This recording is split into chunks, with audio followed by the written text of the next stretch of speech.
out of St. John, New Brunswick.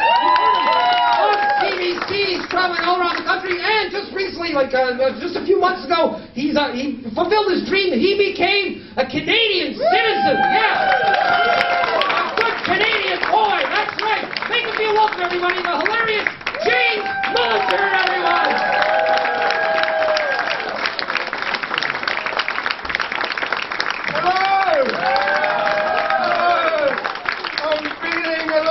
Brunswickers in the house tonight.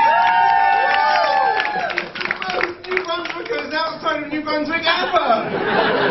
It's beautiful. Thank you for being here. One of my last shows before the world ended was at Yuk Yuk's Ottawa. It was literally like this time 3 years ago, and then all that shit happened. And now I'm back here, and I didn't realise that it was going to be literally all of fucking New Brunswick in here tonight. Beautiful. Where in New Brunswick are you from? That county line. The county line? St. John Ross. St. John Ross. For those who don't know, it's a lot of fucking... It's a bit like you guys, Britannia and Nepean, where are we? All that confusion. And you guys, where are you from? Ottawa. Ottawa and... New Zealand. New Zealand! Well, New Zealand's the wrong fucking way. New Brunswick, New Zealand. The two places that basically have the #1 COVID record in the world. New Brunswick and New Zealand were #1. It was the first time New Brunswick had been #1 at anything other than fucking illiteracy. It was an amazing thing, wasn't it? Those 3 years, I mean, they've been terrible, don't get me wrong, but I try and look at the positives. I'm someone that looks at the positives. Right, look at it this way. Thanks to the global pandemic, more than 75% of men are now washing their hands when they leave the toilet. That's got to be a good thing.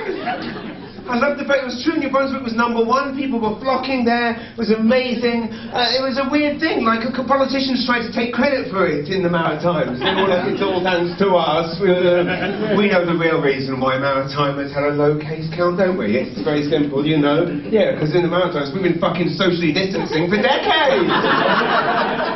They're like, oh, you've got to stand 2 meters apart. We're like, yeah, no shit. That's why we live here. I've always done that. It's why I left London. That's just to get to work in London in the morning, to squeeze into a subway or a bus, facing someone's armpit, elbowing someone's anus, rub up against 50 strangers before you get to work in the morning. In the Maritimes, you can go months, if not years, without making physical contact with another human being that you're not choosing to make physical contact with. Sex. We're talking about sex. Yeah. It was wonderful. I mean, Canada, second biggest country in the world, and I'm very proud to be a fucking member now. Yeah. I used my COVIDs wisely. I'm sure you all know, your government town, you know how to get one of these. Yes. You have to learn the answers to questions that no Canadian in the world could answer. That's what I did. It was beautiful. And I love the fact that Canada, because everything's spread out, second biggest country in the world, and so different to the biggest. The biggest does all these fucked up things. The second biggest does these nice things. You welcome immigrants, it's a welcoming place, but you're so spread out. The COVID here was enviable. Like, England is a very packed place, right? It's tiny, but it's packed. Like, the simple fact that we were even bothering to and able to do contact tracing in Canada. Have you tried explaining contact tracing to someone in London, England, or New York? I said to my friends, like we will do on the Zooms during the COVIDs, I'm like, so are you doing the contact trace? Contact trace, track and trace, flatten the curve, contact trace. I'm like, what the fuck are you talking about? What's that? And as the words started to come out of my mouth, I realised, A, how stupid it sounded to them, and B, how blessed we are to live in this country. I'm like, you know the contact trace, you know, and they're like, no. So, you know, you go into a restaurant, and you get a pen and write down your name and number on a piece of paper, and if someone goes into the restaurant with the COVID, the restaurant picks up the landline and gives you a call to give you the heads up. Someone came in with the COVID. My friends in England are like, how fucking few people live where you live? How's that even possible? They said, this sounds like bullshit, James. This sounds like one of your stupid jokes. I'm like, no, it's real. They're like, bullshit, prove it. I'm putting out the newspaper. I'm like, look, contact contact trace. They're like, bullshit, read it out. Were you in Biagio's Italian kitchen between 8 and 9? Did you go to Quickie Richmond Convenience between 9 and 10? It's a beautiful thing. It's an amazing thing. Just seeing this, but of course we've all been through this collective trauma together. Globally, nationally. It's a weird thing to go through a moment in history. Like when I was a kid, I would go to my grandmother's house because she had amazing war stories. She was my hero, and I knew she'd lived through this incredible thing. I'd say, Grandma, tell me again what you did during the war. And she'd tell me these stories about the Blitz. And to think that our kids and our grandkids and our grandkids' grandkids are going to be saying to us, what did you do in the pandemic, Granddad? What did you do in the pandemic, Grandma? And we'll be like, I fought that war. I did my part, I did my piece. What did you do, Grandad? What did you do? Well, I followed the arrows in Walmart. Followed the arrows in 2 fucking years. I followed the arrows in Walmart up and down. Did you always follow the arrows, Grandad? Oh, yes. And this grandma was texting me, telling me to hurry up. Because that's the thing, right? I mean, I respected the rules. We all wanted to follow the rules. We wanted to believe the best from the government. But I live in a small town just outside St. John. Population 10,000 people. Yes. 1 degree of separation between everyone, right? I always thought that when I moved to mountains, things would work quicker, right? Because there's less people. No fucking chance.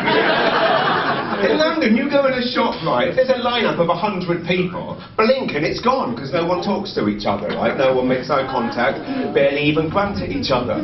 As soon as I got to New Brunswick, I go into Sobeys. And I'm like, right, I'm still going to pick the best line for me. There's a lady with a shopping cart there, not doing that. Oh, she's just got a basket, that looks good, but then I got closer, it's full of fruit. Shit that needs weighing. Then I saw the perfect line, 1 lady, 1 milk carton. I thought, that's the line for me. In and out, bish, bash, bosh, sweet as a nut. Texting my wife, I'll be out in a minute. No.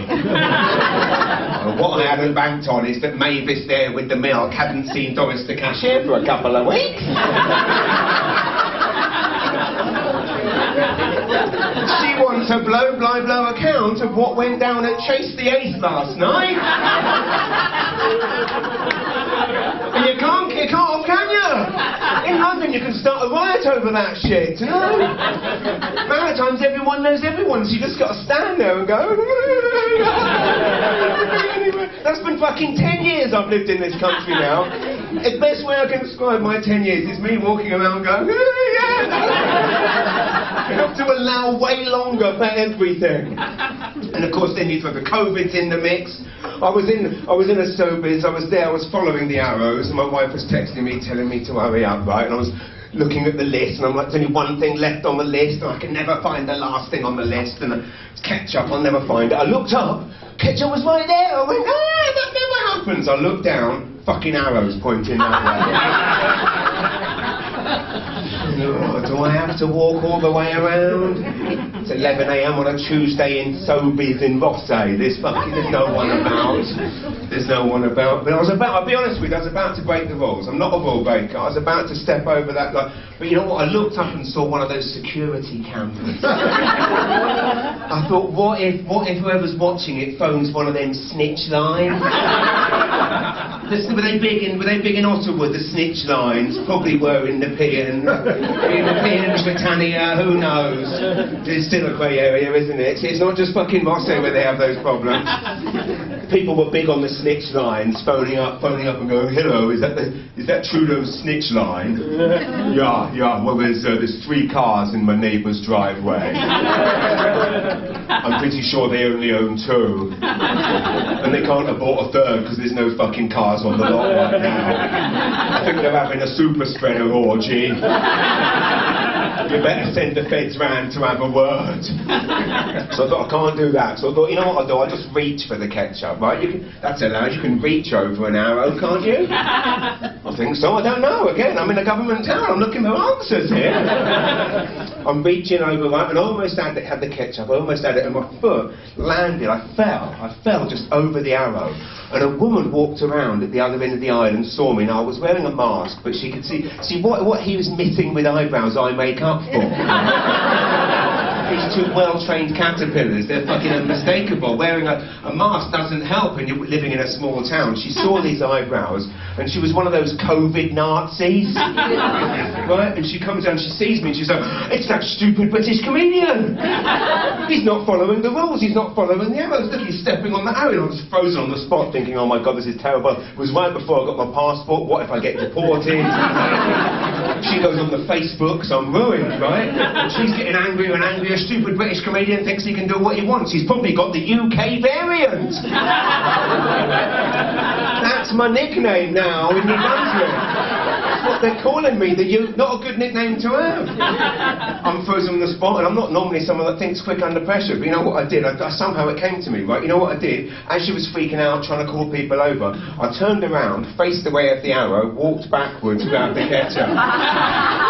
You can have that. They can't do you. They can't do you if you're facing the right way. Then I thought that was it, you know, dodged a bullet there, but then I get in the line, and she's still slagging me off. She's like, stupid British comedian, thought this can't get worse. Then it did. I felt a fucking cough coming on.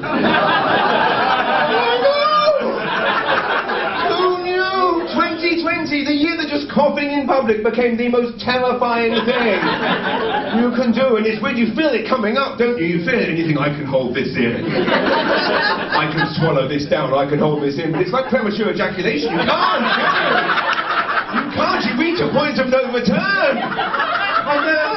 It's coming, you can't, there's no stopping. There's no stopping. You will learn about this in a few years, my friend. Trust me. This is a real thing. Right now, you think you can go all night. You reach an age, it's unstoppable.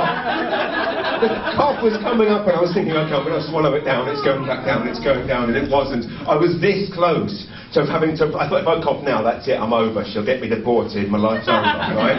I was this close to running out of the Soviets, which, by the way, is your loblaws. I'll do the translations myself. I'm this close to running out, and then I got saved at the last sec, right? I thought I could hold the cough, I couldn't. And then, upon this moment of sheer terror, about to leave, I then was saved. I felt a fart brewing. Saved by the stink, ladies and gents. That's the definition of the new normal right there. Do you remember the good old days? Remember the good old days pre-2020? Do you remember we used to cough to cover up our farts? Not anymore. No. Now we're farting to cover up our coughs. That's the new normal right there. They should have used that. They should have used that, shouldn't they? If you can smell someone's fart, you're standing too close.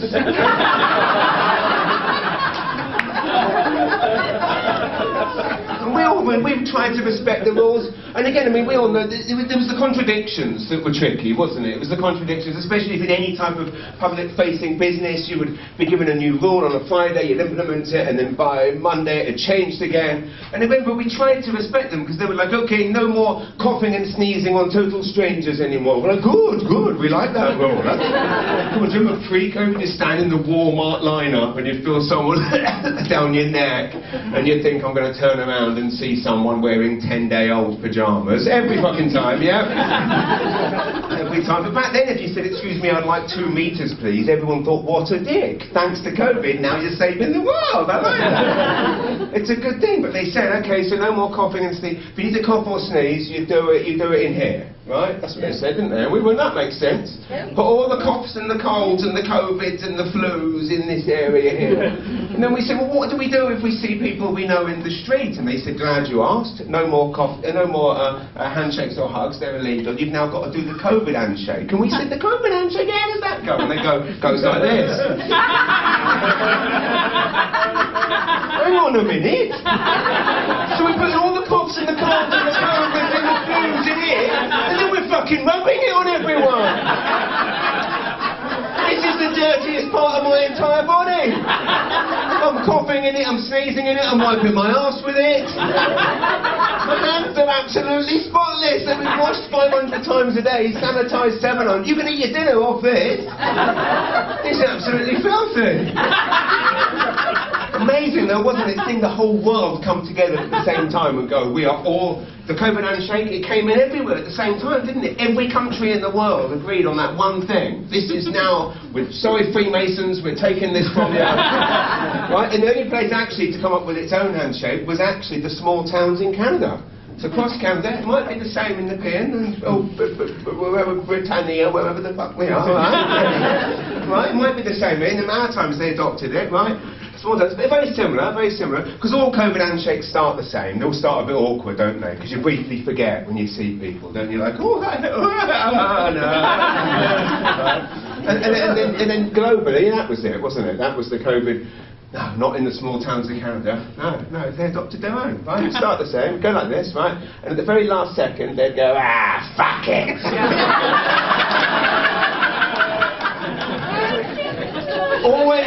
always followed up with the sentence, we're in a bubble. How big is this bubble? Not big enough, clearly. I see what this feels like putting it into. It's so nice to be back here in Ottawa. Like I said, it's 3 years this week since I was last here doing Yuk Yuk's in a different location. It was had a joy, and then all that happened, and it was a terrifying time for all businesses. Obviously, I mean stand-up comedy more so than any other time. I mean immediately when things kind of locked down, I lost kind of upwards of like 30 gigs, and you're kind of like, oh my god, then some of the airlines aren't refunding flights. I'm sat on these flights. It was a terrifying time. But what came out of it was, of course, a resilience that you saw. And one of the first things to happen was about 6 weeks into it, which is the longest I've ever gone without doing stand-up for almost 2 decades. And again, it was, we had all these flights I was sitting on, I was this close to thinking I might have to move back to England to live with my parents, which was not top of the list of things to do at 44 with 2 kids and a wife. But that's how scary it was. And someone phoned me up and said, James, we found a way we can do a live show for 1,000 people, safely, responses 6 weeks into the COVID, right? This is the end of May. They go, safely, we've had the government's permission, we can have 1,000 people at a show. And I'm like, tell me more. And they said, we're going to do it at a drive-in. Anyone been to a drive-in comedy scene? Yes, there was lots of them, right? Yuk Yuk did lots of amazing shows, but I don't know if you know this, the very first comedy show at a drive-in in North America was in Sussex, New York. On the map, right? An amazing thing. And there it was anyway, and of course, it hadn't been done before. It was the first one in North America. It was also my first time at a drive-in. So all I knew of drive-ins is what I've seen in North American movies growing up. So like, my favourite movie is Grease. So all I knew of the drive-in is you go to the drive-in, you might get touched up by Danny Zuko. Well, I went, big fan. So I get to the drive-in, and again, I'm feeling fulfilled, I'm excited, I'm going to work again, I'm going to earn again. There's 1,000 people in cars. Of course, the reason it was allowed was they're all in their cars. If they go to the washroom, they wear a mask. It was all approved by the government, and I'm there, and I'm feeling a responsibility to people.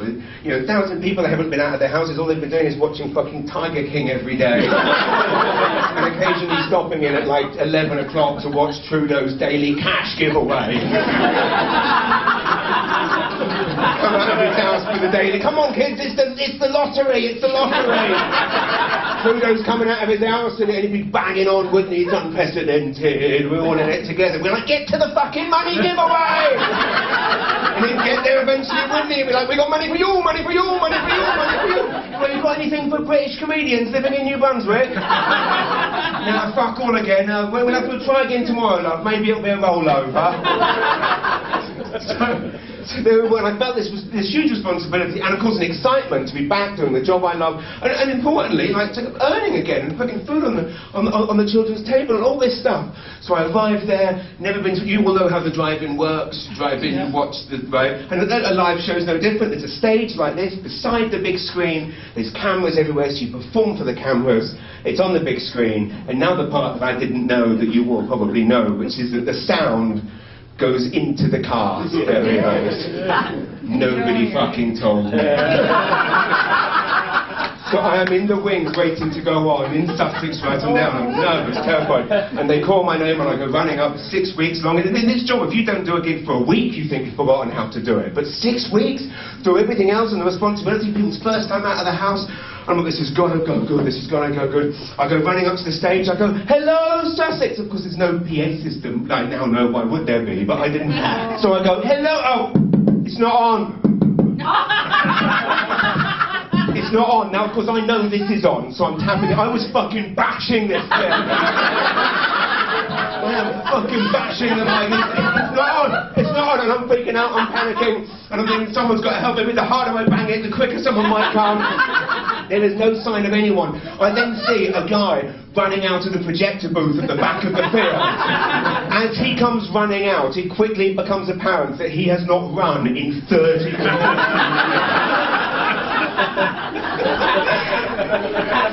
He starts running through. He's got 500 cars to get through. I'm thinking there must be someone closer. There must be someone closer. So I'm thinking maybe I'll bash harder. Please, I'm panicking. I'm freaking out. It's not on. It's not on. I'm bashing. Eventually, after 6 minutes, he gets to the stage. He stands on the stage with me. He looks at me. I'm waiting for him to say something, and it takes him about a minute to get his breath back. It was one of the longest minutes of my entire life. Eventually, his voice comes, and he goes, "It is on. There's no PA system because they're in their cars. The sound goes into the..." And you can see the devastation on my face. But that doesn't stop him. He goes, "You've actually deafened about 30 people now at the St John's Ambulance. You've also broken and blown about 40 or 50 car stereos." And I'm just there, just this sinking feeling. And as if that wasn't enough, he just then leaves a pause. I don't know if it was meant to be dramatic or he was just getting his breath back again. But he looks me in the eye and goes, "This is the worst start to a show ever." I know! This is my first time out of the house in 6 weeks. I'm absolutely mortified. And then I'm horribly aware that there's this ginormous screen next to me with my devastated face. And not forgetting that everyone has heard every minute of this exchange. Everyone except the people whose speakers are broken, and they're now breaking the bubble to get into someone else's car. I'm a professional. I thought, you know what, James, you've been through tough things before. You've got to come back from this. Yes, the show, we're 7, 8, 9 minutes late now, but come on. So I thought, right, I've just put this stuff together, and I delivered my first. I just thought, the rule of thumb is when things are going bad, just play it like you're storming it. And I thought, okay, bring it, just do it. So I all the confidence I could, mustered all the energy I could, delivered my first joke, and silence. It was at that point I realised, oh yes, they're all in their cars. They might be laughing. They might not be laughing. I will never know. And then a sentence just popped into my head, which was, "This is going to be a fucking long hour." And I just cracked on, and I was there, and I just decided, and again, same rule of thumb, play it like you're storming, just gave it my all, and something incredible happened. About 10 more minutes went by, and it was just silence, and I thought I was going to keep going for it, and then suddenly, this didn't happen slowly, what I'm about to describe. It happened just at once. I did a joke. It was a one-line. It was something like, anal bleaching. That's the 2 words, or 1 word, or hyphen, I don't know. Anal bleaching. Shouldn't it be called changing your ringtone?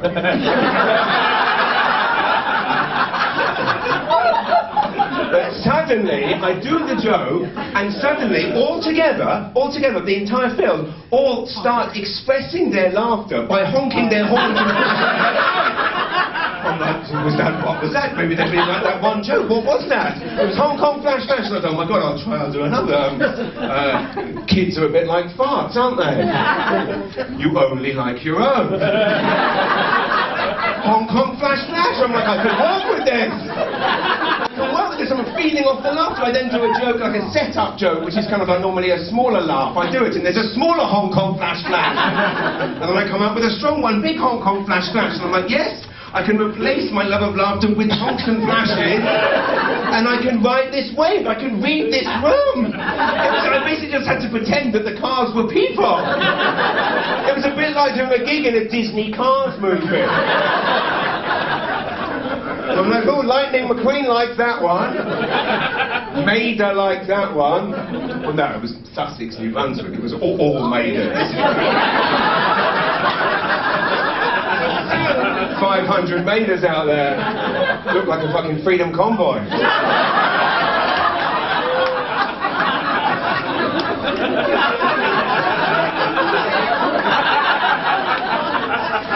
I will tell you, we're in this little safe space right now, right? A lot of us in New Brunswick is out of town. I've got to say, one of the things I love so much about this beautiful country is, of course, second biggest country in the world often feels like a small village, right? Yeah. And I was going to say, anything I say, can we keep it between us? I was in Salmon Arm, BC a few weeks ago, right? Did a show on a Friday night in Salmon Arm. Monday morning, I'm back in St. John, swimming at the YMCA. I'm going down the lane, it's about 8:30 in the morning. A woman comes past the aisle next to me and she goes, "I've got a fucking bone to pick with you." What's this? I'm like, yeah, I'm not very good at Salmon, so I'm trying to get back round, and she goes, "I heard what you fucking said about Sussex in Salmon Arm last night." Can we agree? Safe space, right? So there I am. So yeah, and I'm up there, and I'm riding this wave, and it's a beautiful thing. And suddenly, through osmosis, or just through New Brunswick resilience, a system has been formulated that then became the go-to system at drive-in comedy shows all over the world. And it was magical to see this unfold. But of course, you're up there. I was up there in a full suit, end of May, hottest day of the year so far. I am soaked in sweat. I didn't know this till after, but my entire back was a wall of June bugs.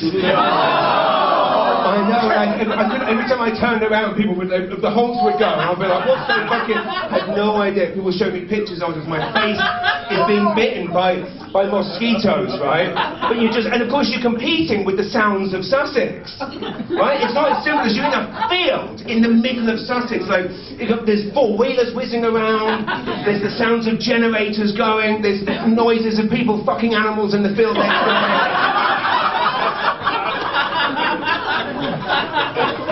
It's Sussex, she's from the herd. I will say that was the joke that the woman in Salmon Arm told her sister.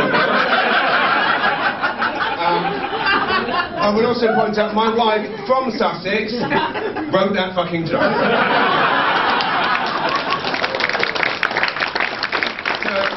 Letters of complaint, Pamela Mullinger, 2282 Rossay Road, Rossay, New Brunswick, E2H2K5. And that's what I love so much about this country, is I can happily give that address out. Well, no one cares if you do show up. Fine, come on in! It was an amazing thing, but what I didn't expect, again, is these situations throw up things that you never expected. So I'm up there, and I've got all these sounds and things going on, and then suddenly everyone started honking and flashing really aggressively, right? And I'm like, what is going on? What is... I couldn't figure it out, and it just won't stop, and I'm like, well, will I ever know, right? I shit you not, I look down, there's a raccoon crawling I thought, this is amazing. Almost 2 decades doing this job, I paid every kind of dive bar, vineyard, room cupboards, church, school, you name it. Not once have I thought to myself, I do hope a raccoon doesn't show up.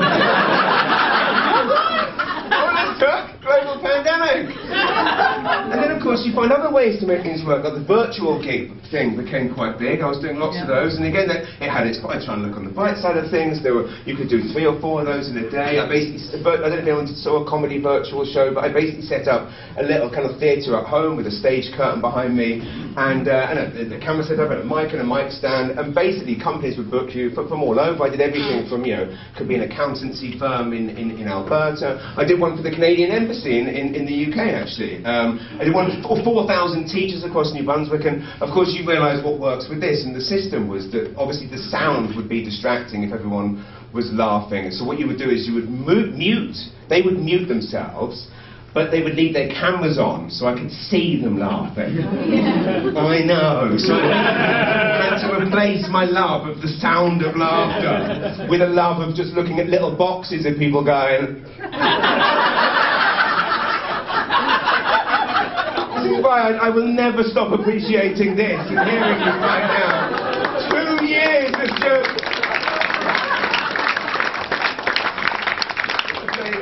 And people would be sat in there like hot tubs or bedrooms. The shit that I saw.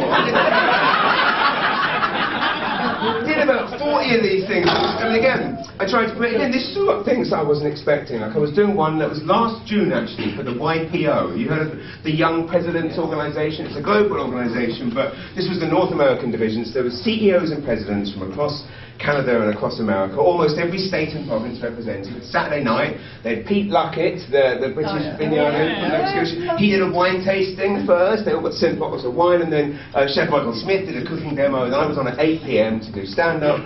And it seemed to be going well. And again, there's certain benefits to this. Again, I tried to look at the positives, right? Like you can obviously, you might have 60, 80 or 4,000 people on one of these, right? But you can only fit 20 on a page. So if I was like doing one of these and there was one miserable bastard on the front page not laughing, you know what I would do? If you ever saw me do one, right, I move a lot. If I ever stopped moving on a virtual gig, what I was doing was scrolling through the pages to find a really big laugher. And I'd bring them forward. I could curate my own audience. I can't do that in here. Start moving people around. You're not laughing enough. Close the back. So I'm up there and it's going well. There's 60 or 70 of them on there, all across North America, right? Lots of. This is going well. We're about 45 minutes in, and then suddenly I'm on like a setup to a joke, like the build. Like now, when you were looking at me going, get to the back, get to the right. And I just paused when I said the word because, and they just all in unison just burst out laughing. And I'm like, they haven't said anything. I'm like, well, what's going on? Like, and I was so perplexed and flummoxed by it, I stopped talking. And that made them laugh even more. And I'm like, what? So I scrolled through the pages, and sure enough, they're all laughing. And I thought, this doesn't make sense. They can't have all read the same email at the same time. They can't have all, no one's walked in the room and said something. And I stood there like this, and they're just laughing more and more. And I'm like, this is ridiculous. Like, this job's easier than I thought. Is this how it ends? I've got 15 more minutes to do. Do I just stand here for 15 minutes? Just let them... And just when I thought I literally would never find out what it was, I hear a sound behind me.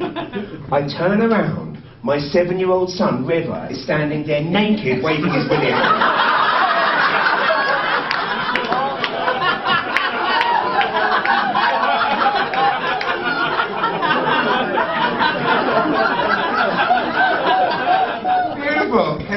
Park Elementary. 20 years this job. Not once did I think, if a 7-year-old doesn't turn up and wave his dick at the audience. I know, well, what hurt me most, if I'm honest, was the fact that I've actually never seen an audience laugh harder. I think I'll take River on the road with me, and any time the gig's going badly, I'll be like, River, come on out! Fucking you! Well, he wouldn't be saying fucking, obviously. Be raised improper. He'd probably be saying, how many Paw Patrol toys am I getting for this again, Dad? Chases on the case, get your dick out, son. I've ruined that for everyone now. I don't have time to self-censor up here, ladies and gentlemen. Just excuse out. I want to tell you something. Part of what I'm trying to do now, this year, now being back on the road in front of people, is tell you, in my 10th year living in this beautiful country, I want to tell people true things about myself. And I just learned something a few months ago about myself, which might not come as a surprise to you. I was just diagnosed ADHD. No. I know. That's everyone's reaction. Everyone I tell them, like, I've got ADHD, and everyone's like, yeah! Nobody fucking told me! Nobody told me! I thought it was serious enough that I literally went back to England to tell my parents. I hadn't been back to England in 3 years, right? I went back in November last year, and I went back and sat my mum and dad down at the kitchen table, right? Little table like this, and I said, Mum, Dad, enough of the small talk, I've got to tell you something. I've actually just found out that I've got ADHD. They burst out laughing, just like you did. And amidst the laughter, my mum goes, we thought you knew! Nobody fucking told me! Well, she even pulled out a school report from when I was like 11, and she said, look, it says it here! School report, she says, look, and it was what was it, Mr. Hicks, and it said something like, it said, we know James has a learning difficulty, and he's now going to receive specialist help, which will be of great help to James. And I said, oh my God, I said, that's so weird. I said, I don't remember seeing that, and I don't remember having that specialist help. And my mum goes, oh no, we didn't bother with any of that bollocks. Thanks a fucking bunch. Literally 30 years, don't get me wrong, it served me well. I've been very productive for these 30 years. But Jesus Christ, I need a rest! Waking up at 4 in the morning, every day, voices in my head going, you gotta do this, you gotta do this, I'm like, okay, right, this, do this, get on the road, perform more, Suddenly now I'm like, at last I know what's wrong with me! Anyway, sorry, I had to throw that in there. Any segues like that? I'm leaning into it a bit now, is what I'm trying to say. One of the things I loved very much about those early days of COVID was people telling me to watch pandemic movies. Did you get that? People, everyone in that first few months, they said to me, James, you've got to watch this movie Contagion. But then I'm like, no, why has this been out for 10 years? It's been on Netflix for years. They said it's now #1 globally. I'm like, well, why? And they're like, well, it's about a pandemic, James. It's just like this. It's just like this. I watched that movie. Nothing like this. There was not a single scene in that movie where a family of 4 did not leave the couch for 4 days straight. Because they were eating industrial-sized bags of Chicago mix and drinking boxes of wine for breakfast. I was always a wine bottle drinker pre-COVID. Loved the bottle. I felt like the liquor stores were shrinking the bottles though. They were going very quickly. So I'd say about March 17th, 2020, I pivoted to the old box.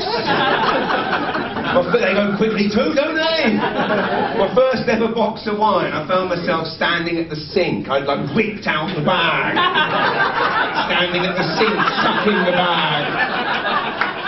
Damn this, there's got to be a better way to get lips around the teat, milking the bag. There's definitely more in this, love. Turn the flap. Playing it like a bagpipe I was. Looked over at the oven clock, 10:15 a.m. Time to start the homeschooling, kids. Question number 1, how much has Daddy had to drink this morning? It's written on the box, you shitheads. That's why you can't read, because I'm your teacher now. After a few months of this, my wife was like, James, enough's enough. Look, I know you're normally very productive, but you can't just be eating pizza and drinking wine all day, every day. I said, now is not the time for talk like this. She said, no, I found a solution. I've read about it in a magazine. She said you can. It's called intermittent fasting. Yes, I know. She said you're going to love it. She said you can eat and drink what you want for certain hours of the day, anything you want, but then you fast or starve yourself for a protracted period, and it can be overnight. I said, no, I'm not sure about that. But to my wife's credit, she's actually been doing it now for about 14 months. She's done fasting. When I say that, what I mean is that she passes out drunk at 9 p.m. and she's too hungover to eat till 12 noon the next day. Well, it's an absolute dream. Yeah, well again, I mean, and obviously lots of people flocked to the Maritimes during the COVID. Lots of people from it was weird because for years when I moved there, everyone was like, oh, because when I moved there 10 years ago, they had a very odd way of greeting newcomers. It wasn't like anywhere else in the world. The first place I ever visited in Canada in the year 2000 was actually Ottawa, funnily enough, right? For my first time here, my wife, she lived in England, we've been dating for a while. And she said, let's meet my parents. And she said, come to Ottawa. She said, she didn't want to show me St. John just yet.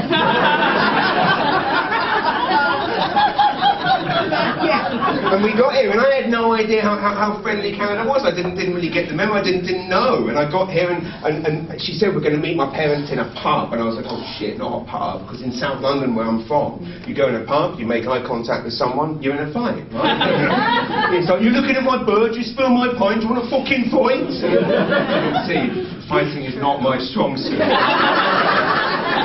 Kind of Fred Astaire moves.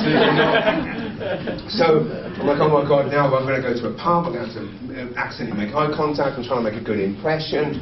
So we get to this pub here in Ottawa, in the year 2000, and we sat at the table, and I'm like, okay, I'm going to do what I do in a South London pub. Don't make eye contact with anyone, that way I can't get in a fight. So we sat there, have a few drinks, I go to the washroom, eyes ahead, don't look around, don't want to cause any bother. On my way back, same system. Don't look around, eyes ahead, just don't make eye contact with anyone. There was a guy sat there eating a bowl of pasta with the back of his chair up, like we tell our kids not to do, right? As I come walking through, I don't want to cause a kerfuffle, don't want to cause any bother, don't look around. I knock the back of this guy's chair. His face goes flying forward into the bowl of pasta. The whole table shakes, the cutlery, the crockery, everything dangles, everyone in the restaurant turns to look. I can feel my now wife, then girlfriend's parents' eyes boring into the back of my head. I think to myself, you know what, James, just take the beating. That way you've not been in a fight, you just took a beating, right? Just take it, right? As I'm having that thought, the chair ricochets back and he smashes the back of his head on the floor. The whole restaurant goes, just like you just did. I thought, you've got it now, James, even if you end up in hospital, just take the beating, just take the beating. As I'm having that thought, he looks up at me, face covered in pasta, and goes, sorry! Said I could live here. 14 years later, my dream came true, ladies and gentlemen. Yeah. Everyone I met there in Ottawa who heard it was my first time, they said, oh, it's your first time in Canada, welcome. Welcome. But when I moved to New Brunswick, they have an odd way of greeting newcomers and immigrants. No one, the government, I think, put this out there. They've adopted a new way of welcoming newcomers. No one says welcome or greetings. They've adopted a new one. It goes like this. They go, why the fuck did you move here?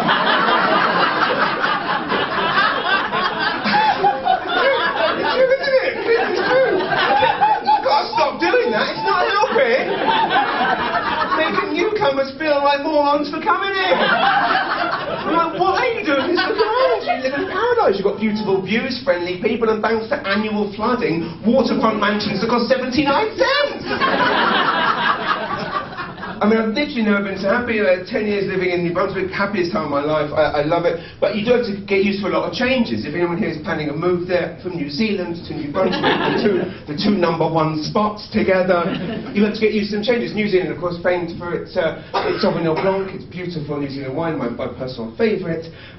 If you go to New Brunswick, you have to get used to some very big changes. The first one, if you go to a dinner party, probably in Ottawa, or in London, or in New Zealand, right? You go to someone's house for dinner, and they say, would you like a glass of wine? And you say, oh, I'd love a glass of wine, thanks very much.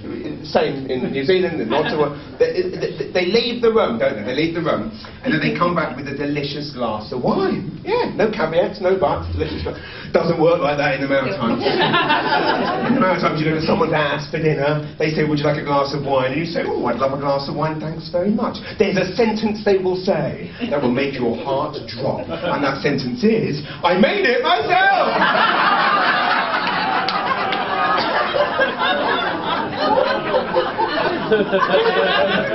Had you heard of homemade wine before? No!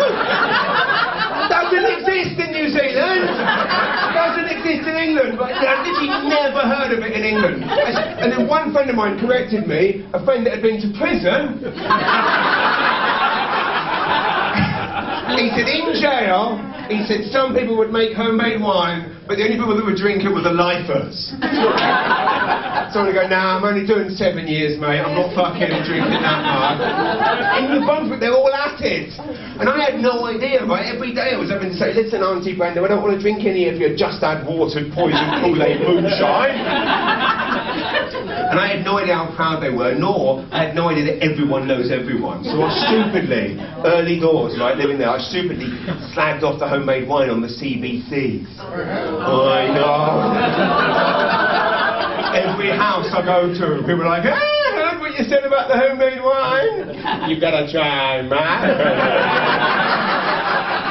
They're so proud of it, aren't they? They shouldn't be. The ginger must try, it's a special blend, it's pear and pubic hair flavour. Sussex special. And the other thing I struggle with in the Maritimes, but now having toured all across Canada, and again, I take great pleasure in visiting the small towns around Canada. Like if I'm going to Kelowna, I'll make sure I do shows in Lake Country and Penticton. I like visiting the little places, and I've noticed the real epidemic across Canada is the way you give directions in small towns. It's not like anywhere else, right? In bigger cities like Ottawa, you ask someone for directions, and you give directions using local landmarks, right? Doesn't work like that in small towns. It's the same actually here in Britannia/Nepean, right? You have the same problem, right? It's all like, I mean, I'll give it actually, it's worse in rural areas. When I was trying to find that gig in Sussex, right, 3 years ago, I went up to a guy and said, excuse me mate, do you know where the Sussex drive-in is? Word for word. He goes, yeah, no problem. He goes, go to the end of this road, turn left at the tree where Donnie crashed his bike in '78. But everything else, it's literally like, oh, it's where Sears used to be. What the fuck's a Sears? I don't know what is where Walco used to be. What's a Walco? You literally need a degree in failed Canadian businesses just to find your way around. I was trying to find a place in St. John. I asked someone for directions. She's like, she goes, do you know where Zeller's used to be? Do I look or sound like I know where Zeller's used to be? I don't even know what a fucking Zeller's is! But I now know from my research, I've got a PhD in failed Canadian businesses, the building that this woman was actually talking about was actually behind where I was standing. It was in her field of vision. Obviously it makes sense to say where Zeller's used to be if it's an old building with the sign still on the wall or swinging off, right? But no, this particular building was now quite a well-known established chain called fucking Walmart! She could see the Walmart sign in the periphery of her vision, but she still calls it where Zeller's used to be. Now that night, right, I've got to go on stage and talk about this. So I've got a vent, so I go to Yuk Yuk's in St. John. Well, where Yuk Yuk's used to be. See? Not just musicians that can do fucking sing-alongs, is it? Well, we can do karaoke comedy any day of the week. I'll set them up, you bring them home. Where's Zeller's used to be. You don't see that often in stand-up comedy, though. So I'm on stage and I get to this point in the story, and a woman at the back of the room shouts out very angry. She goes, she's obviously not a true Maritimer then. I said, why is that? She said, because if she was, she would have said it's where Kmart used to be. And I love that the punchline was being done for me.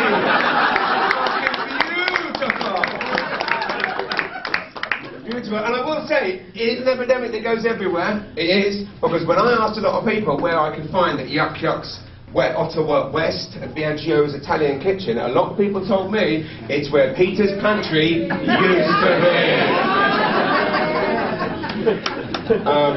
It's a magical thing. I will say this, in my time as a Canadian, there's been, I'm proud to be one of you. I'm really proud to be the second biggest country in the world that does so much good around the world. It makes me so proud. But it upsets me that people in the UK know so little about what happens in Canada. And there was one moment in the last 3 years that I felt truly proud to be a Canadian, because what happens here doesn't make the news there. English people are ignorant, and I was just as bad. Like, you're very well versed in British vernacular because you've studied the works of Coronation Street in Downtown.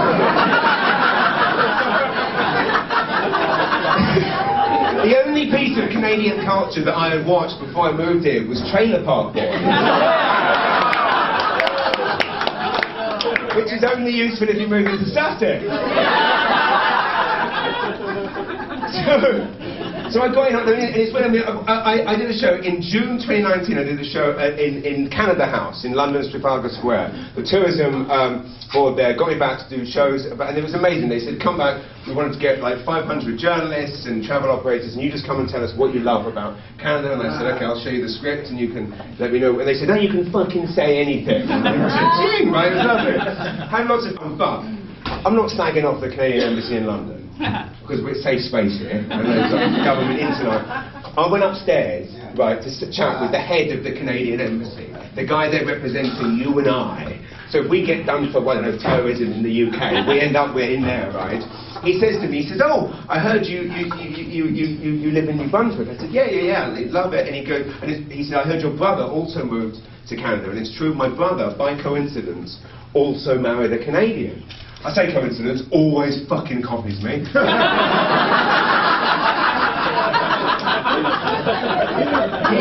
married a girl from Kelowna, and they now live in Vernon, BC. The head of the Canadian Embassy says to me, "Oh, no, so you live in New Brunswick and your brother lives in Vernon, BC? That must be nice, having him closer."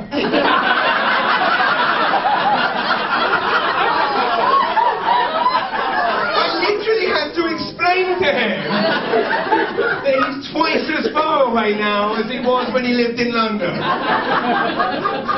Yeah, what's my point? Yes, my point is Brits know nothing, even the people that are supposed to know Canada. But there was only one time in my whole 10 years here that every single person I know in England was texting me saying, "I've just heard the news from Canada." And again, when we have terrible things happen, atrocities happen, terrible terrorist things happen, doesn't make the British press. Things don't. And there was one moment during the pandemic where the Canadian government authorised a concept which was to help people who during the coronavirus pandemic wanted to continue to be promiscuous sexually. Yes, some of you know what I'm talking about. I'm sure most people here tend to stick to one partner, one. I'm not doing a survey, calm down, right?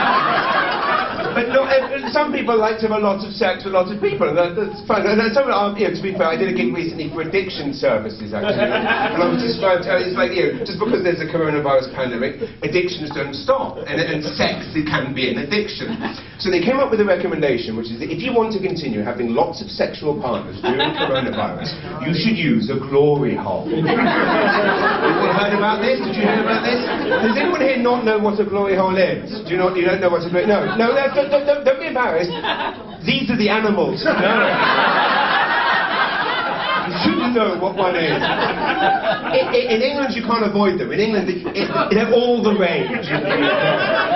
Every British pub toilet has a glory hole in it. What's your name, madam?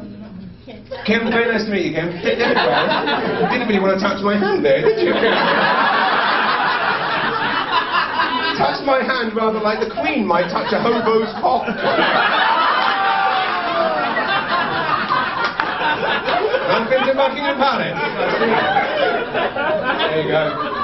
That is worth the price entry alone. What does it mean? The impression of the Queen touching a hobo's cock. So I thought I was better than that. You thought you were better than that. Turns out we're not. I'm sorry. Yes. So basically, a glory hole is basically a hole in a wall of a pub toilet, or indeed any wall, where men, I assume it's mostly men, they stick their member through and then hope that someone does something nice to it on the other side. I assume it's men, I think so. I mean, but I don't think many women are too... No woman in the world has ever gone, "See what turns up?" Right? This is not like a gay or a straight thing. This is just men in general. Men, whatever, you just do whatever to it. Women are not, right? This is not. I've never understood it. Because what is the thought process? Like if I'm on the loo, sitting on the loo, the toilet, and I'm having, it doesn't matter what I'm having, I'm sat on the loo, right, and I'm looking at my phone or whatever we do on the loo, right? What is the thought process with the whole glory hole, right? Like, I'm sat there, and then suddenly...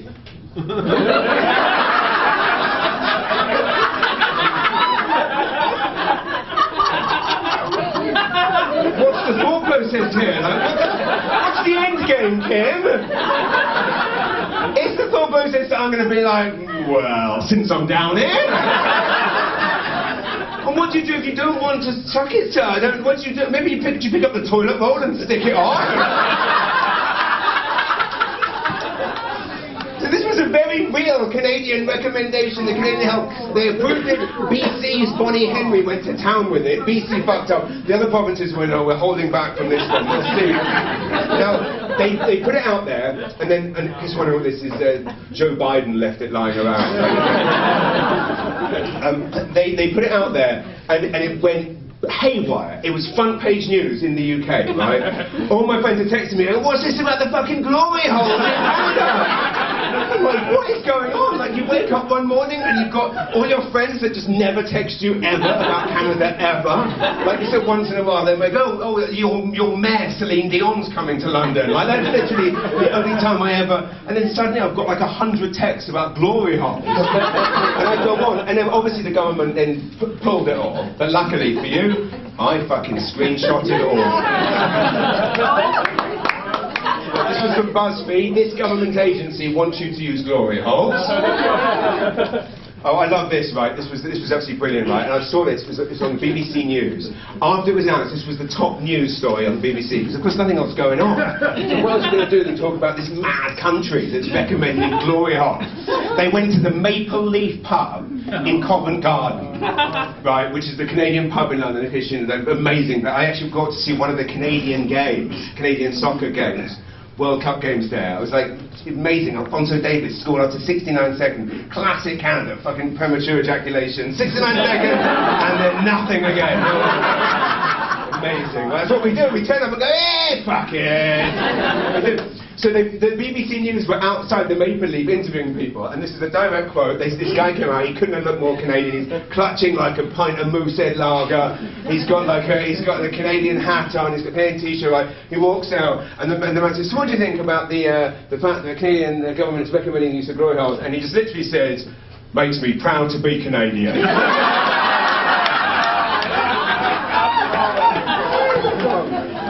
So this was the one on Global News where they said, try glory holes for safer sex during coronavirus. Canadian health officials are recommending an age-old, occasionally cutting-edge tactic for sex during the coronavirus pandemic. The Canadian Centre for Disease Control recommended, for socially distant sex, one of those tips was, well, I suppose it would be a tip. One of those tips was to try using a, here we go, Kim, a glory hole, a hole cut into a wall that's only large enough for a penis to slip through. Glory holes are typically used for anonymous oral or penetrative sex, according to the dictionary, but also an excellent way to limit physical contact during intercourse. The recommendation is just a tip and not a firm rule, according to the government.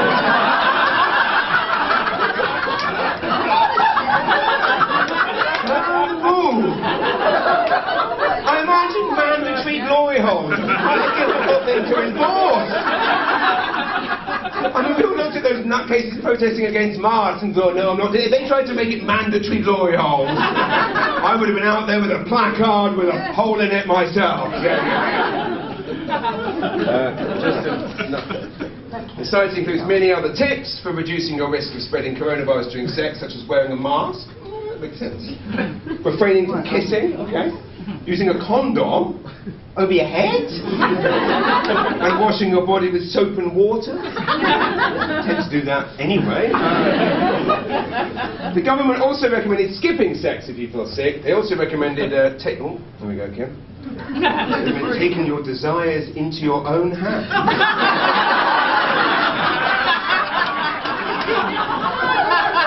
I'm not making this up. Taking your desires into your own hands if you're worried about a coronavirus infection. Oh, and then they elaborate, in case that wasn't there. We all knew what they meant, right? It says, you are your safest sex partner. Masturbating by yourself, brackets, solo sex, will not spread COVID-19. It kind of depends how you're doing it, isn't it?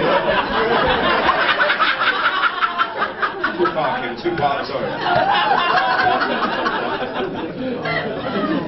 I mean, I read that and I thought, well, is there a place for a glory hole in a monogamous relationship? I was trying to think about it. I read it and thought, well, is there a place for this? Is there some sense to it? I thought, yeah, imagine I get home one day, I get home, right, and I walk in the, yeah. I get home, I walk in the front door, right, and my wife's there, I walk in, big sheet of plexiglass. My wife goes, what's that sheet of plexiglass you got there? Oh, I borrowed it from the library. Why is there a big hole? Well, why is there a small hole drilled? Why is there a small hole drilled in it? Well, here's the thing, love. You've got the COVID. I don't want to get the COVID. It's my birthday.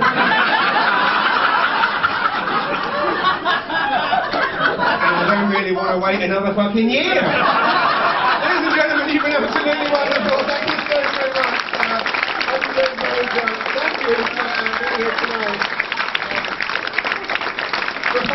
just say, I'm so grateful to you all for coming out, and I genuinely meant what I said, and it makes me enormously proud to be a Canadian, not just a glory hole thing. It makes me hugely proud to be part of a country that welcomes people in the way you do. And I know there was some divisiveness during COVID, and there were some things that, but really compared to the way it was handled in England and America, Canadians did come together. Like when I described how Canadians were leaving packages on people's doorsteps, when they moved here, they were isolating. People in England were like, that was not happening here. And people going to care home windows and waving at the residents to know they were being looked after. That was not happening in America and England. And I just think that makes me so proud to be Canadian, makes me proud to be part of this country. And really what I'm trying to say is, were it not for the coronavirus pandemic, I would not in a million years have ever got to see my 7-year-old son waving his dick. We